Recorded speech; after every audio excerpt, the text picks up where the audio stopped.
Hello, ladies and gentlemen, boys and girls, college football and auto racing fans across the nation and around the world. This is Tim May with the Tim May Podcast.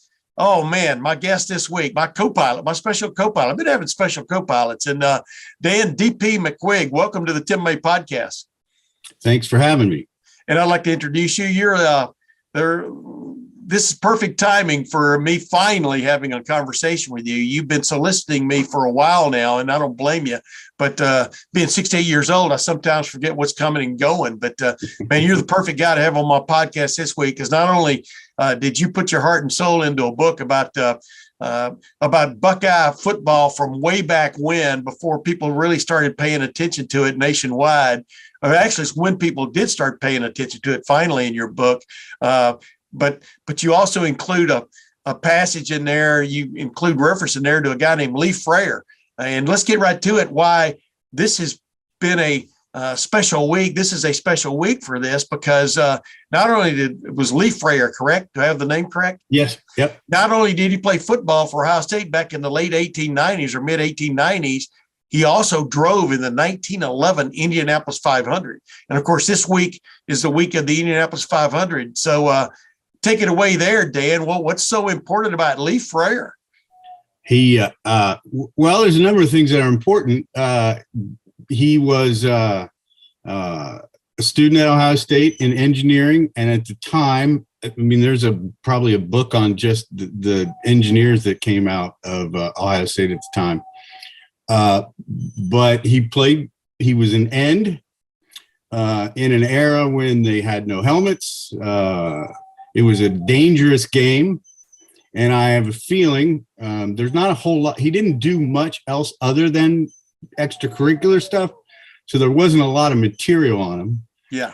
But I'm working on a bigger project, and I've been drilling down on individual players to try to find, their careers afterwards. And this just laid out that he built a car and raced it in the very first Indianapolis 500 that he dubbed the Red Wing Special, I believe, and it was painted scarlet and gray. And the team, his mechanics and whatnot, all wore scarlet and gray overalls. Another fascinating aspect of this is he also put in Eddie Rickenbacker in the car with him when I think he was about 15 or 16 years old. Yeah. But if Lee Frayer never did anything else, he discovered Eddie Rickenbacker. Yeah, and what people don't understand is back then you had what's known as a riding mechanic who would ride in the car with you. Some of those guys got thrown out. It's kind of like sidecar racing in motorcycles. And if I'm not mistaken, I think Lee Frayer actually got injured in some form or fashion during that race, and Eddie Rickenbacker took over and drove the car at a really young age. And I think Eddie Rickenbacker may have, as they say, slipped in the back door to even be in the car in the first place because he was too young at that point, I think, to be in that race in 1911. But I would believe now he raced. He was in the car with Frayer, and his job was to watch the fuel, monitor the fuel pressure, monitor the tire wear. He was the rear view mirror. Yes, exactly. And there were no safety, there were no seat belts or anything. Yeah, they got thrown out all the time. Hey, I got news for you, Dan. Back then, they thought it was safer to get thrown clear, because number one, they weren't going 200 miles an hour. They were barely hitting 75 or 80 down the straight, and maybe 85 miles an hour. But it was because those things were loaded with gasoline, and it was crazy. But the bottom line, Ray Haroon drove solo in that race, and he is credited with maybe being the first person ever to use a rear view mirror, which is crazy. But the thing about Eddie Rickenbacker that's interesting, before we move back to the Buckeyes of York, because to me that's as interesting as anything else. Eddie Rickenbacker, of course, went on to become a World War I ace, fighter pilot, and he ended up buying, he's from Columbus, Ohio, ended up buying Indianapolis Motor Speedway back in the late 1920s, kind of saved it to a certain extent, and held it all the way up to the start of World War II, and it fell into disrepair because they closed the racetrack then during World War II, because the last thing you wanted to do was be wasting gasoline and rubber tires, etc.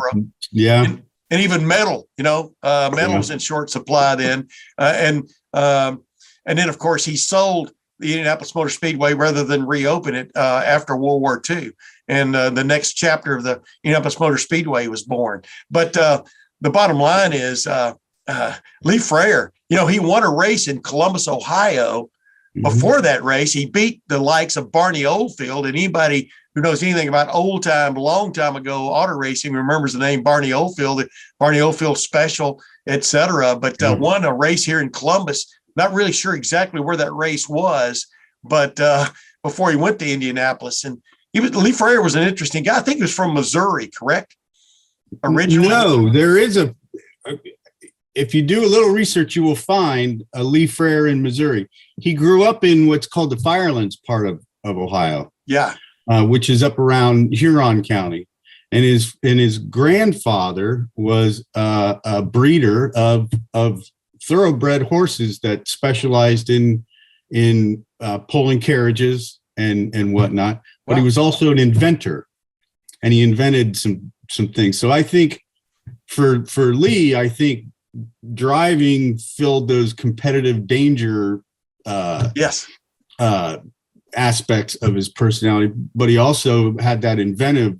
He's the first guy that apparently put the steering wheel on the left-hand side of the car. And he felt it gave you a better perspective of cars coming at you to turn and whatnot. Yeah. I think steering wheel at one point was in the middle or on the right side, but you're right. In America, of course, the way the traffic's set up, but he wouldn't like that McLaren F1 where they quote unquote street sports car where the steering wheel is right in the middle and you got your two passengers on either side of you. Matter of fact, he might like that. But hey, let's get right into it though. It's interesting in this Memorial Day week, so to speak, coming up, et cetera. And a lot of things went on way back when in that time of our country's history. But what compelled you to write about the Buckeyes of yore from back in the late, when basically the football program started in 1890? What compelled you to tell the history of that, or maybe better put it all on paper and expound a little bit on it? What was interesting to you about it? It's the story of how I got to this book is kind of interesting. You had mentioned Eddie Rickenbacker in World War I. Well, I was trying to launch a digital magazine about Ohio State's sports history about 6 or 7 years ago. And I did a story on Ohio State football during World War II. Paul Brown gets hired in 1941, I believe. And in 42, they win their first national championship. Right. Well, in, I guess, December of 41, after his first season, and they tie Michigan, and it's a huge tie for the football program because Michigan had humiliated them the year before. And Pearl Harbor happens little more than a week later, and then Paul Brown ends up leaving because Ohio State. I learned all this as I was already had a book idea. But the interesting thing was that Ohio State had aligned itself with the U.S. Army's officer training program, and so the Army was prohibited any draft eligible men from playing any athletics on campus. So 42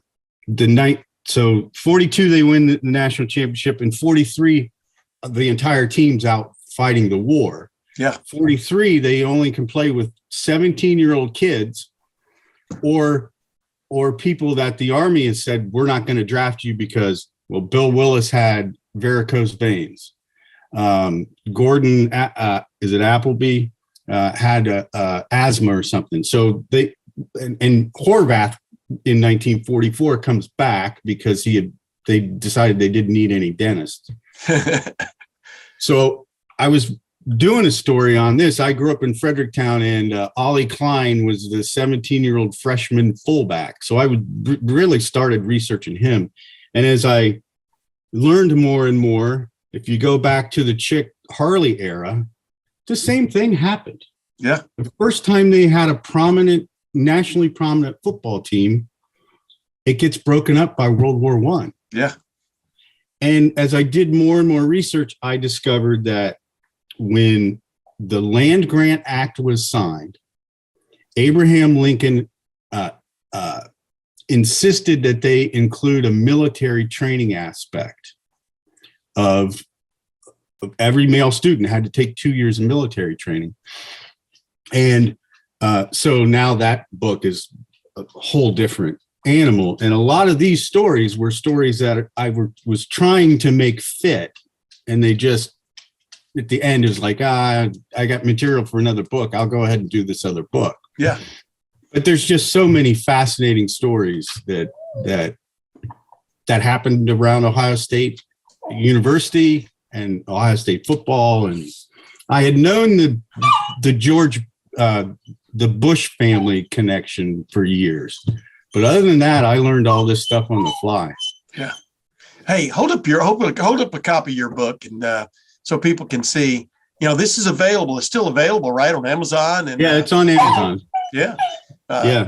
And let's go back to why did Ohio State start? What got it into intercollegiate football? There you go. Look at that. He doesn't want to go out. He's afraid of what's out there. That's his dog, ladies and gentlemen, making a guest appearance on the Tim May podcast. I'll have to give him residuals now. Well, what made the Ohio State football, I guess, program sort of take off after getting started in 1890? Well, there was a 10-year period in the 80s where the students were really trying to get a game. They played what they called the Old North Dorm, which was the biggest dorm on campus. I think somewhere like if you walk down from Neal Avenue down towards the University Hospital, that's where they played. And it had a lot to do with how organized the students were. And when they graduate, then the whole thing would kind of fall apart. And finally in 1890, they finally played their first game up in Delaware against Ohio Wesleyan. Yeah. They won. And there were enough of those kids that were still around that it was much easier to put a team together. And the other aspect was Kenyon and Denison and Oberlin. They formed an association, a statewide association, which really helped them be able to schedule games. That was the biggest hurdle, was the other teams to play. Yeah. Well, who was obviously Chick Harley took it over the top. I mean, the interest in him in the 19 teens took it over the top. I mean, the house that Harley built, which is Ohio Stadium now, brought all that interest. But who did you find in those early years, or where was that first a player and then like maybe a team that really got people's attention from a local standpoint, maybe even starting to get people's attention from a national standpoint or regional standpoint? Who is a player that stands out to you from that era? In the aughts, so get past 1901, probably the first, there were two players. They were teammates. They were both from Columbus's east side. One of them's name was Walter. They called him Rink Barrington, and he was I call him a bantamweight little rooster, kind of cocky, great athlete. But he was a quarterback, and then there was a fullback by the name of Millard Gibson. And Barrington became a national name because some newspaper syndicate did a story on him, calling him the most talented college, or I think oh shoot, I forget the term they used, but basically, paraphrase it. Yeah. I mean, it was just what was the phrase that Teddy Roosevelt always used about walk softly, carry a big stick? No, not that. But anyways, so they Yeah. did. It was a full page on those bold broadsheet newspapers. It was a full page with pictures, and there's a lot of hyperbole about all of his skills and whatnot. Yeah. But that was kind of famous. And then they also played against Vanderbilt, which was the best team in the South at the time. That's hard to believe, isn't it? Go ahead. I'm sorry. Yeah. And what I think the modern fan wouldn't get is they weren't called the Buckeyes yet. Yeah. They didn't get called the Buckeyes until they got into the Big Ten and left the state every once in a while. Any team that played outside of Ohio Case was referred to as the Buckeyes against Michigan in the turn of the century. Yeah. But they won the Vanderbilt game, and it got a paragraph or two in papers all over the country. And then this fullback, Millard Gibson, Gibby, he was kind of a big man on campus already. He was an actor, and he kind of had, that matinee, good-looking guy, and he sang, and he scored the first legitimate touchdown against Michigan. Wow. And it set off a party. They lost again, like for the 14th time in a row or whatever. Well, Michigan had ringers. We all know that, but go ahead.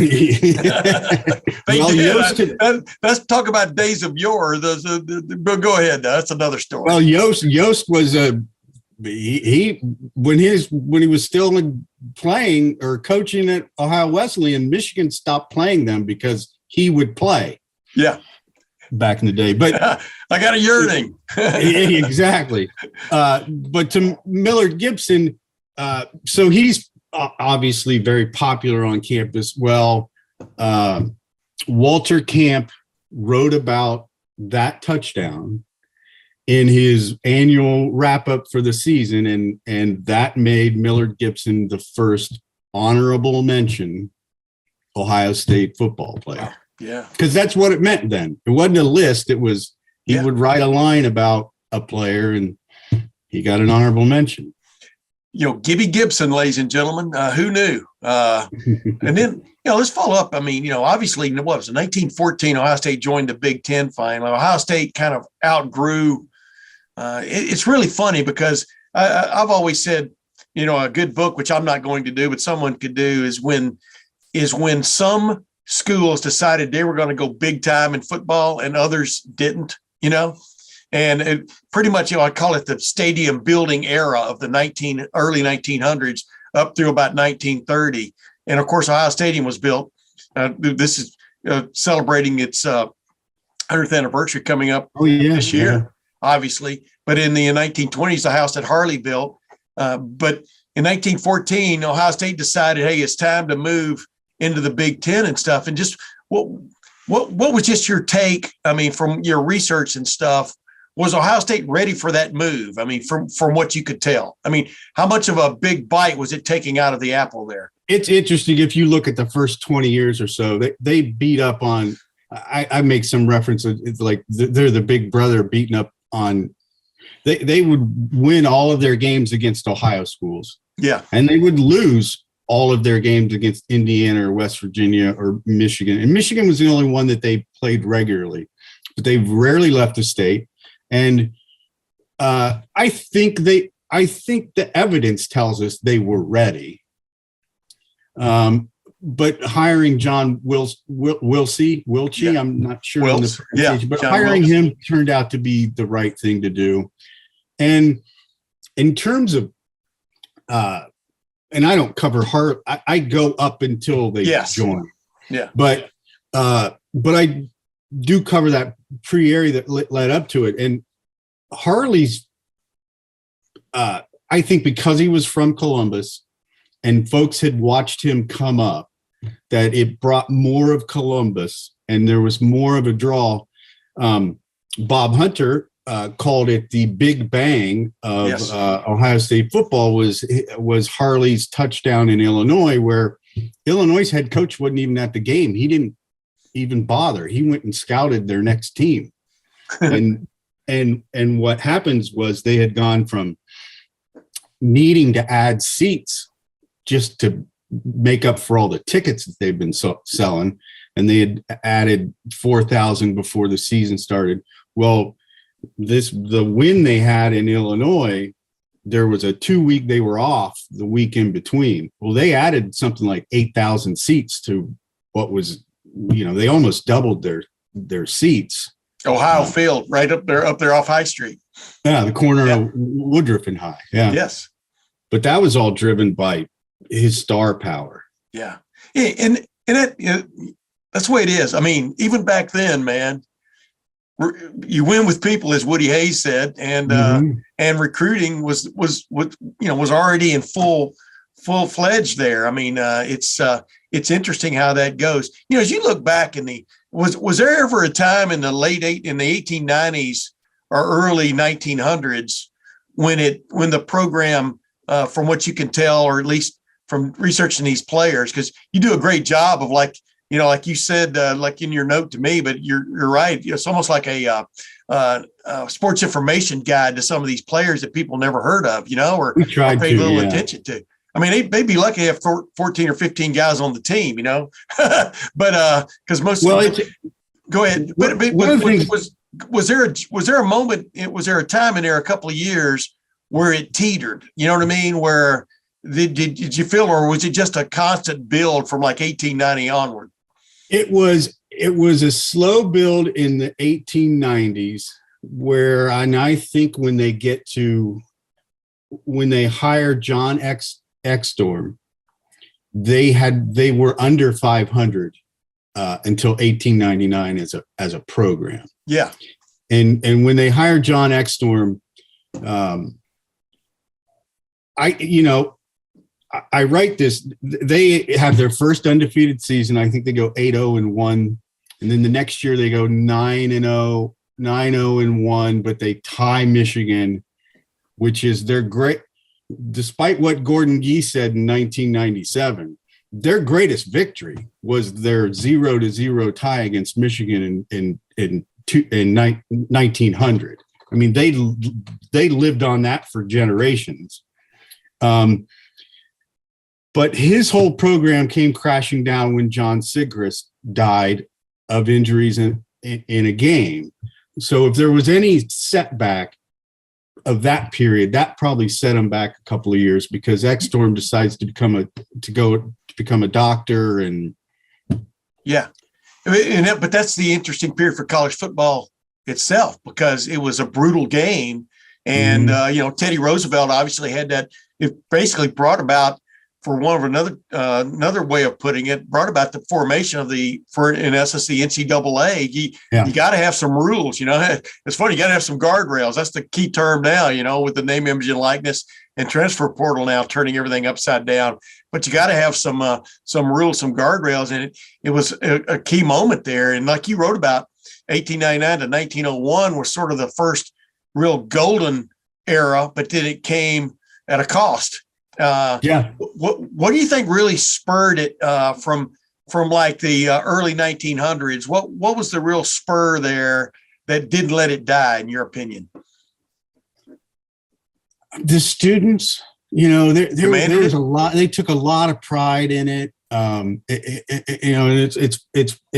It's interesting reading things over 100 years ago, how they didn't show enough. The writers in the Lantern would complain about not showing enough school spirit. And then, then they'll have 1,000 kids show up for a pep rally when there were only 1,200 kids in the school. Yeah. But yeah. And there was the kids that went to school there really cared about their alma mater.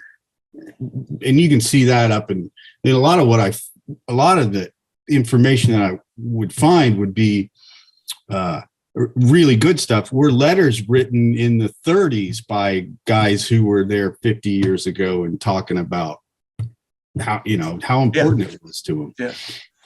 From a researcher standpoint, that was much better than the actual contemporary stuff, because they didn't really say much compared to what we're used to.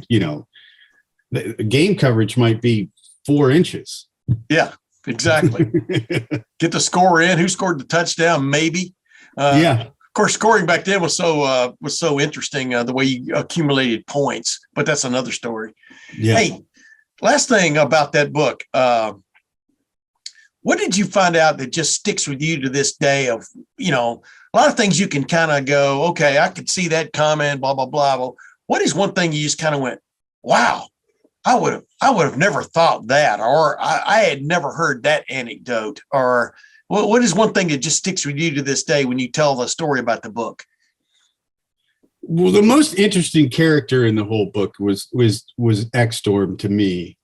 I've been in Columbus now for close to 30 years and kind of remember a little bit of that old timey Columbus but he was a fixture at the Aganis Club, or the quarterback club that the Ohio State Journal had at the time. Yeah.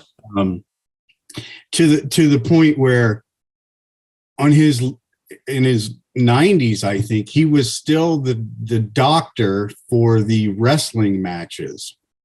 And he was like, I have to perform. And he'd go in with the smelling salts and lay down with the wrestlers. And that was just fascinating. Yeah, exactly. And that was before college football coaches were making big